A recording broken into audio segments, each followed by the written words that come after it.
আসসালামু আলাইকুম। আপনারা সবাই কেমন আছেন? এই তো আমিও ভালো আছি আল্লাহর রহমতে, আপনাদের দোয়ায়। তো প্রতিদিনের মতো শুরু করলাম আমি আমার ডেইলি ব্লগ এখান থেকে। তো আপনারা দেখতে পাচ্ছেন আমি মিষ্টি কুমড়াটা সুন্দর করে কেটে নিছি। নেওয়ার পরে ডিম সেদ্ধ করে ছিলে নিলাম, পেঁয়াজ কেটে নিছি। তো আমি আজকে মিষ্টি কুমড়া ভাজি করব আর ডিম ভুনা করব। তো এই তো আজকে আমার সিম্পল এটাই রান্না বান্না, আর কিছু আজকে আমি রান্না করব না। তো ডিমটা সুন্দর করে ভেজে নিচ্ছি আর কি। তো আমি ডিম এভাবে ভাজি, তেলের মধ্যে তেলটা গরম হওয়ার পরে ডিমগুলো দিয়ে এইভাবে হলুদ দিয়ে এভাবে ভেজে নেই, তাহলে ডিম একটুও কড়াইতে লাগে না, সুন্দর লাল করে ভেজে নিতে পারবেন আপনারা এইভাবে। তো এরপরে পেঁয়াজটা কড়াইতে দিয়ে দিলাম, দেওয়ার পরে একটু লবণ দিয়ে পেঁয়াজটা একটু হালকা ভেজে নেব।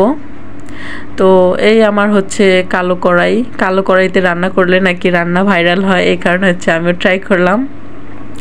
তো যাই হোক, এভাবে পেঁয়াজে হলুদ দিয়ে পেঁয়াজটা একটু ভেজে নেওয়ার পরে সব মশলা দিয়ে দিলাম, আদা বাটা, রসুন বাটা, আর জিরা গুঁড়া, মরিচ গুঁড়া দিয়ে দিলাম। দেওয়ার পরে একটু হালকা পানি দিয়ে ঢেকে দিছিলাম যাতে একটু পেঁয়াজটা সেদ্ধ হয় আর কি। তো পেঁয়াজটা হালকা একদম সেদ্ধ হয়ে গেছে। এরপরে আমি একটু দিয়ে ম্যাশ করে দেওয়ার চেষ্টা করতেছি। তো দেওয়ার পরে ডিমগুলা দিয়ে দিলাম, দেওয়ার পরে একটু নেড়ে চেড়ে দিচ্ছি, একটু কষাইতে হবে আর কি।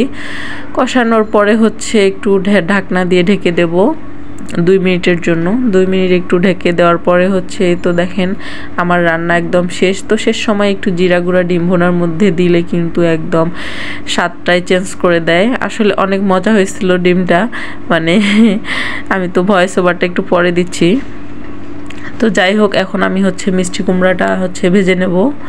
তো মিষ্টি কুমড়াটা ভেজে নেওয়ার জন্য তো তেল দিয়ে দিছি কড়াইয়ের মধ্যে, দেওয়ার পরে পেঁয়াজ ভেজে নিয়ে মিষ্টি কুমড়াটা দিয়ে দেবো আমি। তো হলুদ দিয়ে দিলাম।